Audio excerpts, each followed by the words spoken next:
우린 한겨울에도 아이스 아메리카노를 마십니다. 심지어 남은 얼음까지 오독오독 씹어 먹는 민족이죠. 그런데 아시아의 많은 나라는 한여름에도 뜨거운 물을 마십니다.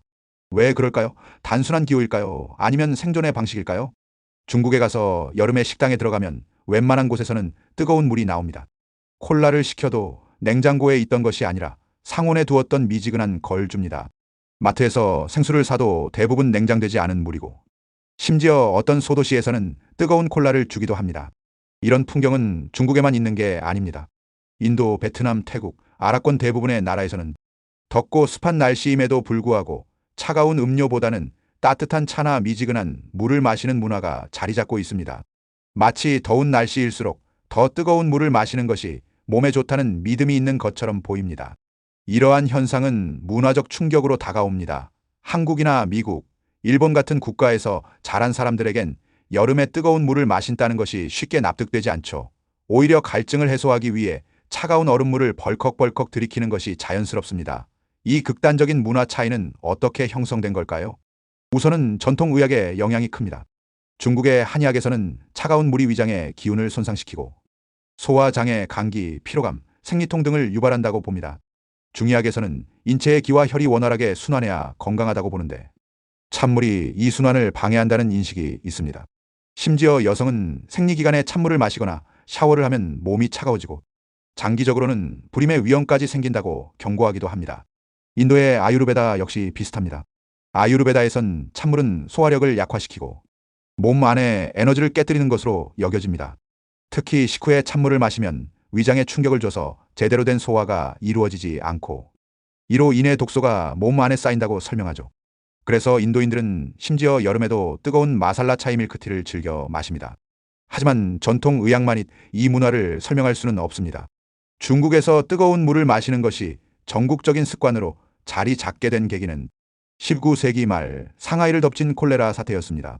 당시 상하이에서는 하루 수천 명이 목숨을 잃었지만 광둥 지역에서는 유독 피해가 적었습니다.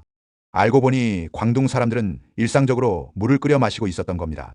이 소식은 삽시간에 중국 전역으로 퍼졌고 뜨거운 물은 건강의 필수 요소로 여겨지기 시작했죠. 이는 단순한 생활 습관의 변화가 아니라 생존 전략이었습니다. 당시 수도 시설이 열악하고 수질이 나빠 음용수로 감염병이 쉽게 퍼졌던 시대였기 때문입니다. 끓이는 과정은 세균을 죽이고 물을 안전하게 만들었죠. 이후 중국 공산당은 위생 캠페인의 일환으로 전 국민이 끓인 물을 마시도록 권장했습니다. 1950년대에는 애국 건강운동이 일환으로 학교마다 하루 3번 끓인 물 마시기 포스터가 붙었고 아이들은 등교하면 큰 보온병을 들고 뜨거운 물을 받아오는 것이 일상이었습니다. 이러한 정책은 병원, 관공서, 군부대, 기업까지 확산되며 어디서든 뜨거운 물이라는 문화가 완전히 자리 잡게 됩니다. 오늘날 중국에서 보온병을 들고 다니는 사람들을 보는 건 너무나도 자연스러운 일이죠. 실제로 중국의 고속열차에는 지금도 뜨거운 물 전용 디스펜서가 설치되어 있고 일부 지하철역이나 공공기관에는 무료 온수 제공소가 운영됩니다. 이는 단순한 편의를 넘어서 국가적인 인프라로 자리 잡은 셈입니다.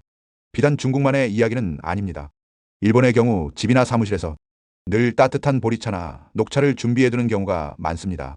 온수 전용 디스펜서를 따로 설치하는 가정이나 기업도 흔하죠.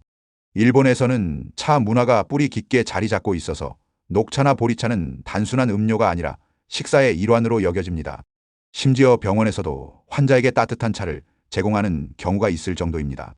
베트남, 말레이시아, 태국, 인도네시아 등도 뜨거운 차나 미지근한 물을 즐겨 마시는 편입니다. 특히 어르신들은 찬물이 몸에 나쁘다고 굳게 믿습니다. 일부 지역에선 냉장고가 일반화되지 않은 점도 이런 문화의 배경이 됩니다.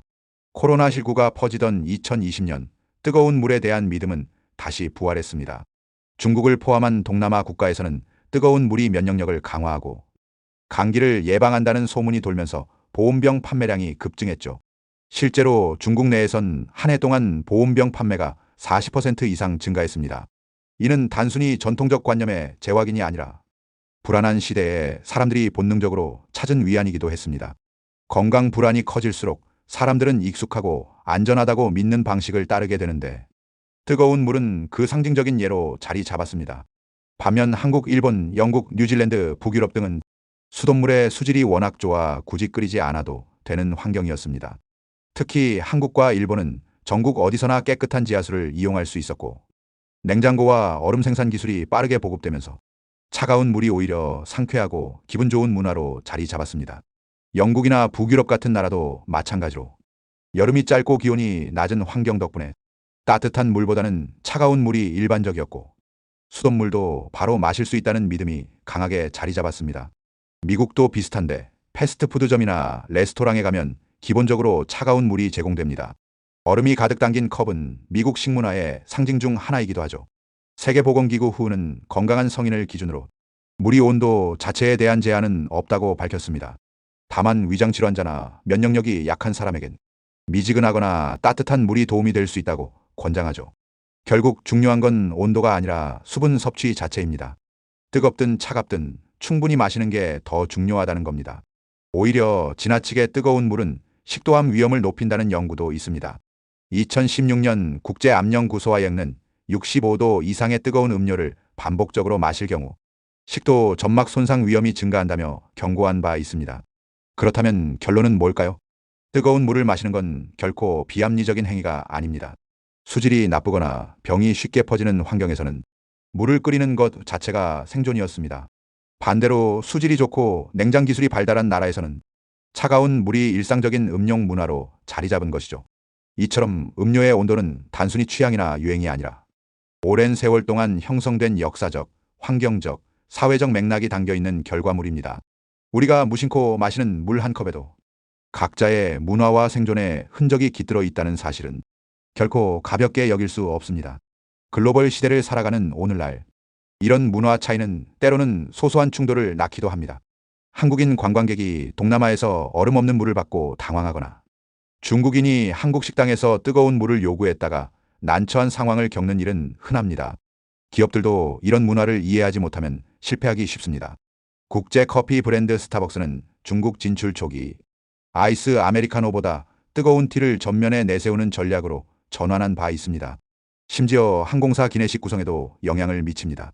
일본 항공사에선 녹차와 함께 따뜻한 물이 기본으로 제공되며, 중국 항공사에서는 보온병과 뜨거운 물 전용 컵이 따로 비치되어 있기도 합니다. 이제 여름날 보온병을 들고 다니는 사람을 봐도 이상하게만 보이지 않으시죠? 어쩌면 그건 단순한 기호가 아니라 한 세기를 넘은 생존의 습관일지도 모릅니다. 뜨거운 물과 찬물, 그 차이는 단순한 선택이 아니라 우리가 살아온 시간과 공간의 이야기라는 사실.